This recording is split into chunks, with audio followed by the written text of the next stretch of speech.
시청자 여러분 안녕하십니까? 오늘 대체로 맑은 날씨를 보인 경북 동해안 지역은 내일은 흐리고 한때 비가 내리는 곳이 있겠습니다. 오늘 낮 최고 기온은 25도에서 32도 분포를 보였고 내일 아침 최저 기온은 21도에서 23도, 낮 최고 기온은 26도에서 34도 분포로 오늘과 비슷하거나 조금 높겠습니다. 내일 영덕과 울진, 울릉도와 독도는 오전에 흐리고 한때 비가 내리는 곳이 있겠습니다. 바다의 물결은 앞바다에서 0.5에서 1m로 일겠습니다. 멸종위기종으로 포획이 금지된 밍크고래를 불법으로 잡아 유통한 일당이 무더기로 적발됐습니다. 포획부터 유통까지 역할을 나눠 조직적으로 움직이는 한편 출입항 신고가 필요 없는 소형 어선을 이용해 추적을 피했습니다. 장미쁨 기자가 보도합니다. 폭우로 들어온 어선 한 척에서 자루 수십여 개가 화물차로 옮겨집니다. 이 화물차를 따라가 봤더니 도착한 창고에서는 손질 중이던 밍크고래 고기가 무더기로 발견됐습니다. 이들이 지난달부터 포항 앞바다에서 불법 포획해 유통한 밍크고래는 모두 4마리, 3억 원어치입니다. 54살 A씨 등 15명은 고래 포획과 해상 운반, 육로 운송과 가공까지 서너 명씩 역할을 나눠 고래고기를 불법 유통했습니다. 대포폰을 이용해 항로를 수시로 바꾸고 인적이 드문 심야 시간, 출입항 신고가 필요 없는 소형 어선을 이용해 수사망을 피했습니다. 정책이 일단 투자를 하죠. 포획선도 사오고 운반선은 VPS도 안 달린 출입항 신고를 안 해도 되는 관리선도 섭외를 하고 그다음에 망자비도 보고. 또 해안가에서 20km 이상 떨어진 농촌 지역에 비밀 창고를 설치해 고래고기를 은밀하게 유통해왔습니다. 해경은 총책 A씨 등 2명을 구속하고 고래고기를 사들인 포항과 울산의 식당도 수사하고 있습니다. MBC 뉴스 장미쁨입니다. 강석호 국회의원이 어제 울진군 매화면 남수산 붕괴 현장을 찾아 주민들의 안전이 가장 중요한 만큼 정부를 상대로 정밀 안전진단 재실시와 함께 한물지의 안정성을 보장하기 위한 모든 조치를 요구하겠다고 말했습니다. 강 의원은 또 정기국회 기간 중 석회석 광산 붕괴와 관련한 사진 전시회와 토론회 개최를 준비 중에 있다고 덧붙였습니다. 석회광산이 있는 울진 남수산은 지난 2016년 2월 산등성이가 1.5km 이상 함몰돼 주민들이 불안에 떨고 있지만 한국지질자원연구원은 남수산 붕괴 원인은 지질적인 영향이 크다는 안전진단 1차 조사 결과를 발표해 주민들이 반발하고 있습니다. 신재생 에너지타운 경주유치위원회는 오늘 경주역 광장에서 신재생 에너지타운 조기 유치와 국립에너지기술대학 설립을 위한 범시민 20만 서명운동 발대식과 기자회견을 가졌습니다.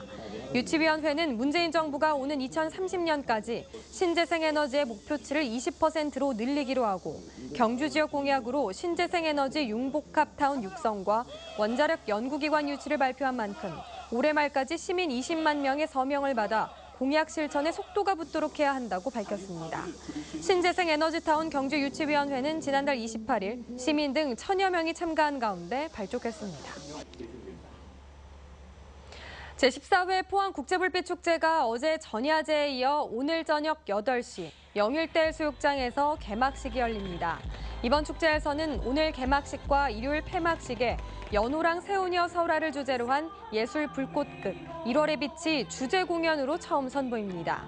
또 오늘은 액션, 내일은 공포, 폐막일인 일요일에는 낭만을 표현한 뮤직 불꽃쇼가 영일대 수욕장에서 밤 9시부터 10분간 펼쳐집니다. 특히 오는 토요일 형산강 체육공원에서는 밤 9시부터 1시간 동안 미국과 스페인, 한국이 참여하는 주제 공연인 국제불꽃쇼에 10만 발의 연화로 포항의 밤하늘을 수놓게 됩니다. 대구지검 포항지청은 허위 계약서를 작성해 선박 건조 자금을 빌려주는 정부 기금을 부풀려 받아낸 혐의로 어업인 A씨를 구속하고 9명을 불구속 기소했습니다. A씨 등은 조선사업주와 짜고 선박 건조 계약서를 실제보다 부풀려 허위로 작성해 각각 1억 7천여만 원에서 4억 9천여만 원을 부당 대출받은 혐의를 받고 있습니다. 조사 결과 이들은 기금 대출 과정에서 실사가 없고 실제 선박 건조 금액을 확인하지 못하는 점을 악용해 수억 원을 유용한 것으로 드러났습니다. 노주코 글로리아밤 주한 남아프리카 공화국 대사가 오늘 윤광수 포항상공회의소 회장을 방문해 포항 지역 기업의 아프리카 진출과 경제 협력 방안을 논의했습니다. 남아공은 아프리카 최대의 경제부국으로 많은 한국 기업이 진출해 있으며 지역에서도 포스코를 비롯해 스톨베르그앤3일과 심팩메탈이 교역하고 있습니다. 포스코 캠텍이 세종시 음극소재사업소에서 2차 전기 음극재 생산설비 5호기를 준공했습니다. 5호기는 연간 2,000톤 생산 규모로 이번 증설을 통해 포스코 캠텍은 연산 8,000톤 규모의 2차 전지 음극재 생산 체제를 갖추게 됐습니다. 2차 전지 음극재는 핸드폰과 전기자동차 배터리, 대용량 에너지 저장 장치 등의 핵심 원료로 관련 시장은 오는 2020년까지 연평균 30% 이상 성장이 예상됩니다. 김석기 국회의원은 재외동포 관련 정책을 종합적으로 수립해 시행하는 재외동포청 설치를 위한 정부 조직법 개정 법안을 국회에 제출했습니다. 김 의원은 재외동포 수가 750만 명에 이르고 있지만 재외동포 관련 정책 수립과 집행 업무가 여러 부처에 나눠져 있어 체계적인 정책 마련이 어렵다는 분석에 따라 개정 법안을 제출했다고 밝혔습니다. 전국시도지사협의회는 어제 서울에서 총회를 열고 김관용 경상북도지사를 제11대 회장으로 선출했습니다. 김 지사는 최문순 강원도지사에 이어 앞으로 1년간 전국시도지사 협의회를 이끌게 됩니다. 총회에서는 또 올 하반기 대통령을 의장으로 국무총리와 전국시도지사 등으로 구성된 제2국무회의가 시범 실시되는 가운데 효율적인 운영 방안에 대해서도 논의했습니다. 제15회 화랑대기 전국 유소년 축구대회가 지난해보다 큰 규모로 경주에서 보름간 열립니다. 이번 대회는 다음 달 10일부터 24일까지 경주 지역 23개 장소에서 열리는데 학교 394개 팀과 클럽 185개 팀이 참가해 1,235경기를 치릅니다. 경주시는 학교와 클럽팀 간의 왕중왕전을 새로 만들어 대회 기간이 3일 늘어났고 패자 부활전 신설로 경기 수도 84경기가 증가해 지역 경제에도 도움이 될 것이라고 설명했습니다. 동국대와 위덕대생들이 방학 기간 경주엑스포에서 학점과 급여를 받으면서 현장 경험을 하고 있어 일석삼조의 효과를 보고 있습니다.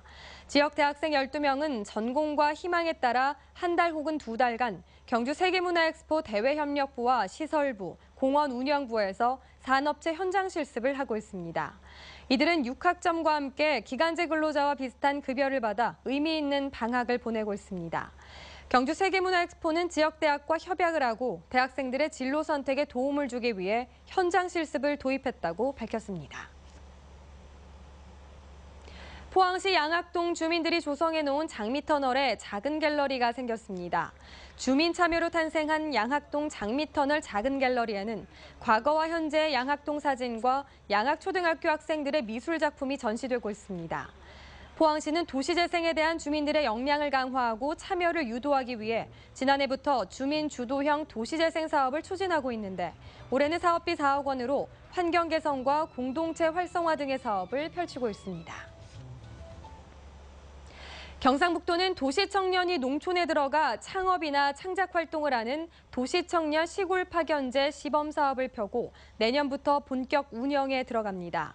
공모를 통해 우선 선정된 사업은 영천 애완조류 사업과 문경 견원 역사유적 사업, 청도 청춘여행 게스트하우스 운영 등 3곳으로 교육과 컨설팅을 거쳐 9월부터 사업에 들어갑니다. 경상북도는 시범 사업에 이어 내년 상반기에 인구 감소 지역을 중심으로 문화예술 창작과 카페, 음식점 등 다양한 내용으로 100개 팀을 선정해 3년 동안 해마다 3천만 원씩을 지원합니다. 경상북도는 2030년까지 2,300여 명이 시골에서 창업할 수 있도록 지원할 방침입니다. 네, 이상으로 포항 MBC 이브닝 뉴스를 마칩니다. 시청해주신 여러분 고맙습니다.